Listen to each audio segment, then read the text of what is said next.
Phil, just what can you kind of gain from this experience being on the coaching staff? I think there's a couple points to it. I think one, it gives me an opportunity to go and meet some other coaches throughout the league that I haven't met, and some personnel people throughout the league. So from a selfish standpoint, it's an advantage for me to try to be able to go and make some new connections and that sort of deal. And then it also gives me insight, just being in the meetings with these guys and get to hang around with them and help us in the draft. There's so many things that come out of it. I'm running a drill and I just see somebody's down and somebody else just hops in there and takes the rep. Like, those things matter, to me, in the judgment of how guys love football and want to hop in there and do it. So I think that gives us an insight that can help our organization going forward towards the draft. From a special teams perspective, obviously, like so much of that, I think this is willingness and wanting to do it. Is that kind of, when you're at the Senior Bowl, you see a lot of these prospects who might not be getting the pub of the top end prospects? Yeah, for sure. And I think there's a lot of guys that have never done it.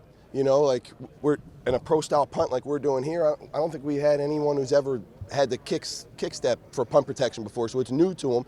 So it gives them a head start, of what they're going to have to do in the future. And like you said, it definitely is the willingness. Special teams is a desire and a want to, and it's an understanding, and it gives you a feel for the prospect of, does this guy understand and know his role of how he's going to be able to make the team and go play for a lot of years, whether it's special teams or defense, but it gives them an insight to it.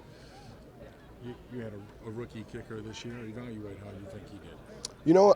I thought he had an above average year. I think we're really excited about his future. I think if you could take 2 kicks back, the short ones that he missed, then we'd be having a different conversation and saying, he had a really, really good year. But you can't, and he missed them, but he learned from them. But I'm excited about his future. I think he didn't let any of that affect him. And I also think year 2 will be a big jump for him because now he knows what to do, how to handle his body. It's a long season for those guys, and they come out of their senior year of college, they go right to training for the combine and the pro days, then they're right in the rookie camp, and this will be the first time in probably 2 years that he's actually had some downtime to let his body heal, but we're excited about him. Is that kind of, when you go into a season with rookie specialists, you have to kind of be patient when you get to those struggles? Obviously, they missed short kicks, but then we had a stretch of a couple games where he missed some long kicks too. Is that just kind of something you have to be kind of steel yourself for? Yeah, I think so. Look, everybody's going to have misses, right? It's just magnified because it's the kicker. The quarterback throws a bad pass, he's going to have some of those too. It's just not as magnified because when you play special teams, you go out there, you get one play, and then you come off the field. So we understand that. But I think that he'll grow from it. I really do. And I think he bounced back. And the one thing I like about him is his demeanor. Like, he doesn't let one play go into the next play.